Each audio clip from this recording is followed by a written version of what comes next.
mengikuti acara sosialisasi pendidikan wawasan kebangsaan. Allah yang Maha Pengasih, satukanlah hati kami, padukanlah langkah kami, luaskanlah pengetahuan dan segarkanlah pemahaman kami, agar kami dapat memetik hikmah yang terkandung di dalamnya. Jadikanlah kegiatan ini sebagai amal ibadah dan ruang pertemuan SMA 1 dalam rangka acara menumbuh kembangkan pemahaman wawasan kebangsaan dan bela negara di kalangan siswa SMA 1. Yang saya hormati Bapak Salih Rizal Rizos, Kepala Disporopan Kota Pontianak, Ahmad Hasim, Kepala Kesbangpol, yang mewakili Pak Dilagaria, Kabid Kesbang, yang dalam ini diwakili Kabid Kesbangpol. Kemudian ada juga Bapak Fikra Terli, Pak ya.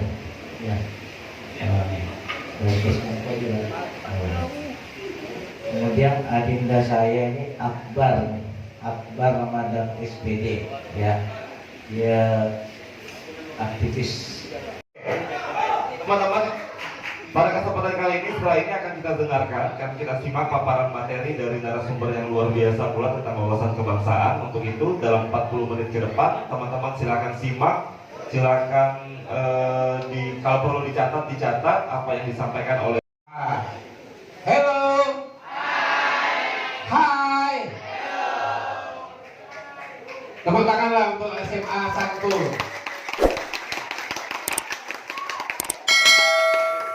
Saya kalau di depan, kasihan yang di belakang. Kalau saya di belakang kan saya bisa nampak. Ini jumlahnya ada 135 ya. Benar. Biasa saya tahu normatifnya adalah 100. Berarti Pak Keksek ada nambah 35 orang ya. Wah, mantap juga. Saya rasanya kalau di SMA Santun ini, sini kalau yang kenal, langsung saya kasih.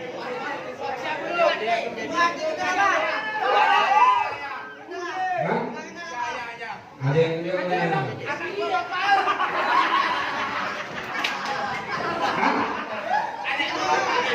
kuat, bapaknya.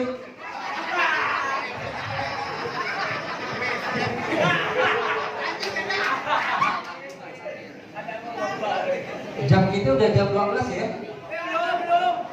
Jam 12? Hah? Masih awal. Oke. Enggak saya larang.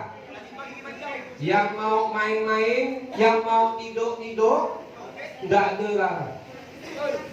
Buat apa saya larang? Iya kan? Dengan model pendidikan yang paling tidak kita ketemu hanya 40 menit. Kalau adik-adik merasa ingin mendengarkannya, silakan stay di sini. Kalau tidak ingin mendengarkannya, Pak Keksek siap-siap ya. Kan menjadi catatan juga kan. Tidak boleh ada yang terpaksaan. Saya pernah muda seperti adik-adik. Kecuali saya tidak pernah melewati masa adik-adik muda. Pernah. Hah? Enggak mantap. Kebetulan saja gitu. Saya tidak lolos di IPS. Jadi lolosnya di fisika saja. Kalau adik-adik lolosnya di IPS, adik lolosnya di IPA. Kan bedanya cuma gitu saja.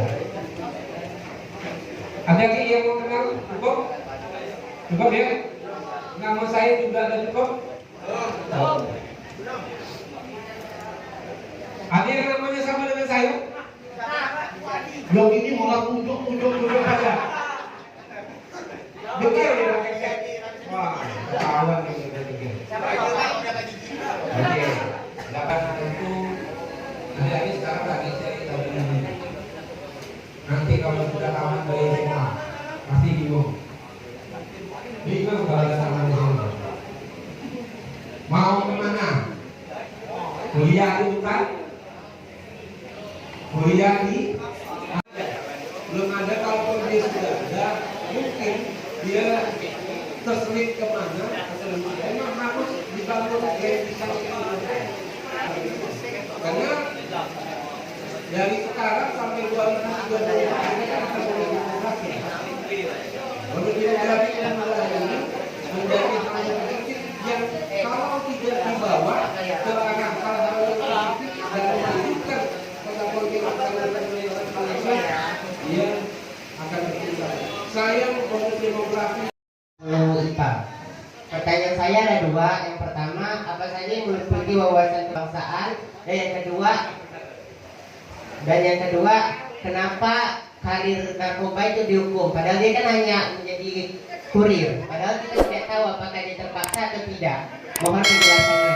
Wassalamualaikum warahmatullahi wabarakatuh. Masih semangat adik-adik? Jadi begini, kalau berkaitan dengan narkoba, undang-undangnya sudah jelas 35/2009. Kemudian kalau berkaitan dengan peraturan daerahnya, itu tidak menyangkut persoalan berkaitan dengan hukuman pidananya. Peraturan daerah sesuai dengan rencana aksi nasional sampai rencana aksi daerahnya berkaitan bagaimana peranan pemerintah daerah, baik itu di tingkat provinsi maupun di tingkat kabupaten kota, adalah berkaitan dengan pendekatan preventifnya. Sosialisasi FGD, pembentukan satgas, pembentukan kelurahan bersinar, kecamatan bersinar, tim terpadu, kemudian pembuatan leaflet, sosialisasi ke sekolahan-sekolahan. Kemudian berkaitan dengan tindakan kuratifnya, ini hanya ada dua domainnya. Domainnya itu adalah tentu di bidang kepolisian dan BNN. Ya, adik-adik harus pahami itu. Meskipun di BNN, ya, baik itu di BNN pusat sampai di breakdown ke bawah di tingkat kabupaten kota, namanya BNN Kota Pontianak atau BNN di kabupaten yang lain, tindakannya bisa preventif, bisa juga kuratif, dan bisa juga penindakan, penangkapan, itu boleh. Tapi kalau di jajaran pemerintah daerah, apakah OPD-nya adalah Kesbangpol, OPD-nya adalah Diknas atau Dikbud, OPD-nya adalah Bapeda, Satpol PP dan lain sebagainya, adalah berkaitan dengan pembinaan dan pencegahan, berkaitan dengan proses pendekatan secara preventif. Jadi kita tidak ada yang menyangkut unsur pidana. Ya, kita samakan frame itu dulu. Di pemerintah daerah tidak ada. Kami tidak boleh ngangkat misalnya, ya mohon maaf misalnya, bawa nih saya tangkap, tidak boleh. Tapi di Undang-Undang 35/2009 maupun di peraturan daerah-daerahnya, kalau namanya masyarakat, ada partisipasi masyarakat, aktif masyarakat, itu boleh melaporkannya kepada yang namanya proses peradilan. Ada yang namanya tuntutan dari kejaksaan, ya, ada tuntutan seperti itu. Jadi dimensinya adalah dimensi di peradilan. Kalau jaksa penuntut umumnya menuntutnya adalah kalau yang membawa misalnya kurir, kok kurir udah tahu, ya udah tahu barang salah, kenapa dibawa? Kan udah tahu barang itu salah. Nggak mungkin yang namanya kurir itu dia tidak tahu barang yang dibawanya. Karena kita pakai, kalau kita kan pakainya GNN, ya kan? Pakai GNT, pakai si cepat, pakai pos kilat, iya kan? Kalau kurir disuruh, nggak mungkin dong kurir itu. Ini barang apa? Kuantaya, masa ngantar barang yang segitu, bayarannya sampai 10 juta. Bisa berpikir nggak kita? Pasti kita berpikir. Persoalan